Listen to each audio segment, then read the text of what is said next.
اجازه بدهید ابتدا توضیح بدهیم که شهر ایدن پرری مینسوتا در کجا واقع شده است. این شهر در حومه مینیاپولیس قرار دارد و به همراه سنت پال منطقه‌ای را تشکیل می‌دهند که به توین سیتیز معروف است. این منطقه 13مین منطقه بزرگ کلان شهری در ایالات متحده است. شهر ایدن پرری در واقع در 25 سال گذشته توسعه زیادی یافته است. از آنجایی که این شهر اکنون به محلی برای فعالیت بسیاری از سازمان‌های تجاری مبدل شده است، دیگر از حالت مسکونی خارج شده است. مرکز جنوبی شهر به رودخانه مینسوتا ختم می‌شود. در کرانه‌های این رود هنوز مغزارهای وحشی وجود دارد که به عنوان یادآور میراث شهر همچنان حفظ شده است. مینسوتا معروف به سرزمین 10,000 برکه است و ایدن پرری 17 مورد از این برکه ها را در کنار 3 نهر و 1 رودخانه در خود جای داده است. در کنار این مخازن آبی و در مناطق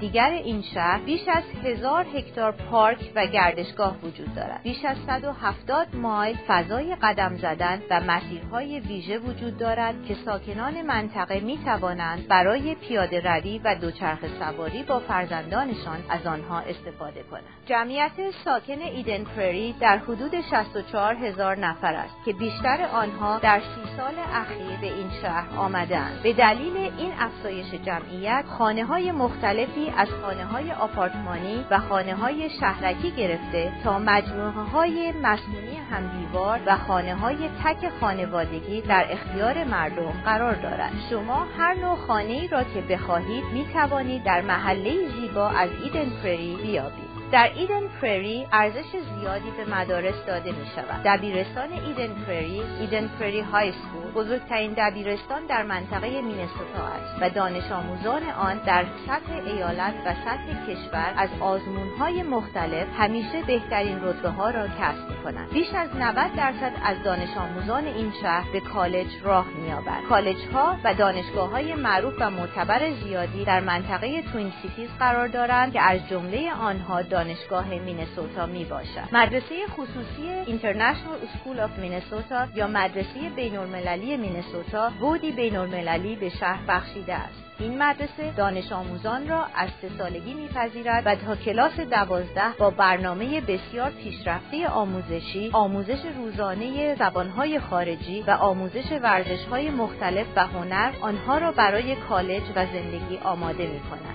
هنگامی که از مردم پرسیده می‌شود که چرا به ایدن پرری نقل مکان می‌کنند، رایج‌ترین دلیلی که ذکر می‌کنند وجود پارک‌ها و مدارس این شهر است. از جمله دلایل مهم دیگری که مردم و شرکت‌ها برای نقل مکان خود به این شهر ذکر می‌کنند، موقعیت شهر و دیدگاه مثبت ساکنان در مورد تجارت است. موقعیت شهر در بخش جنوب غربی منطقه توین سیتیز به گونه‌ای است که تنها چند مایل از فرودگاه فاصله دارد و همین باعث آسان شدن سفر به نقاط مختلف کشور و جهان شده است. در شهر ایدن پرری یک فرودگاه تجارتی وجود دارد که مورد استفاده هواپیماهای تجاری و گردشی است. همکنون زیرساخت حمل و نقل شهر در دست ارتقاست تا بتواند نیازهای در حال افزایش ساکنان منطقه را تامین کند. بزرگراه‌های اصلی از چندین جای شهر می‌گذرند و امکان انتقال آسان انسان‌ها و کالاها را فراهم می‌کنند. مرکز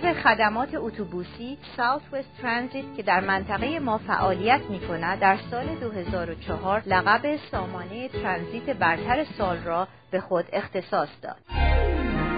در این شهر ترکیبی متجاوز از 20,000 حرفه تجاری مختلف فعالیت می‌کنند. همچنین شرکت‌های بزرگ چند ملیتی در این شهر وجود دارند، از جمله ADC که در سراسر جهان خدمات شبکه‌های ارتباط سیمی، لیسینگ، کابلی، پهنبان ارائه می‌دهد. شرکت آزمایش‌های استارتی که در سراسر جهان سیستم‌های سمعک دیجیتالی و دیگر سیستم‌های شنوایی را عرضه می‌کنند. همچنین در ایدن پرری بسیاری از شرکت‌های فناوری پیشرفته و فناوری پزشکی وجود دارد. این شرکت‌ها عبارتند از استراتاسیس که ماشین‌های مورد استفاده در خلق تصاویر سه‌بعدی تولید می‌کند. شرکت دیجیتال ریور که یکی از بزرگترین فروشنده‌های اینترنتی نرم افزار در ایالات متحده است و سلریشن که از امواج صوتی برای درمان زخم‌ها استفاده می‌کند. در مجموع بیش از 2000 شرکت در ایدن پرری حدود 55,000 شخص را به استخدام خود یاد درآورده است. سیستم خرید منطقه توین سیتیز از شهرت خاصی برخوردار است. بزرگترین مرکز خرید ایالات متحده به اسم مال آف امریکا در بلومینگتون، منطقه‌ای که به مرز شرقی ایدن پری چسبیده است، قرار دارد و همینطور در شمال بلومینگتون و ایدن پری ناحیه دیگری به اسم ایداینا وجود دارد. در این ناحیه بزرگترین مرکز خرید بسته جهان به اسم ساوت ال مال واقع شده است. با توجه به این رقابت خاصی که وجود دارد، شما می توانید مطمئن شوید که مرکز ایدن پری امکان تجربه خرید بیمانندی را برایتان فراهم می کند. مرکز ایدن پری بیش از 1,000,000 فوت مربع فضای بوتیک، رستوران و محل تفریح بی‌نظیر در اختیار شما قرار می دهد. منطقه توین سیتیز همچنین به خاطر تنوع زیاد تئاتر و هنر معروف است. شمار صندلی‌های تئاتر و تماشاخانه در توین سیتیز بیش از هر کدام از شهرهای دیگر امریکا به استثنای نیویورک می باشد. شنیدن کلمه مینسوتا در خارج از ایالت شما را به یاد تمامی امکاناتی می‌اندازد که در این ایالت برایتان مهیا است، از ماهیگیری و شکار گرفته تا گردش، قایق سواری و گلف. شمار قایق‌ها و گلف‌بازها در مینسوتا نسبت جمعیت بیش از هر ایالت دیگر میباشد. مجله مانی در جولای 2006 اعلام کرد که ایدن پری یکی از 10 منطقه برتر امریکا برای زندگی است و این خبر عملاً به وجود مجموعه ویژگی‌های منحصر به فرد این منطقه رسمیت بخشید. شهر، مدارس، مراکز تجاری و ساکنان آن همگی دست به دست هم دادند تا ایدن پری را به بهترین مکان زندگی، کار و رویا تبدیل کنند.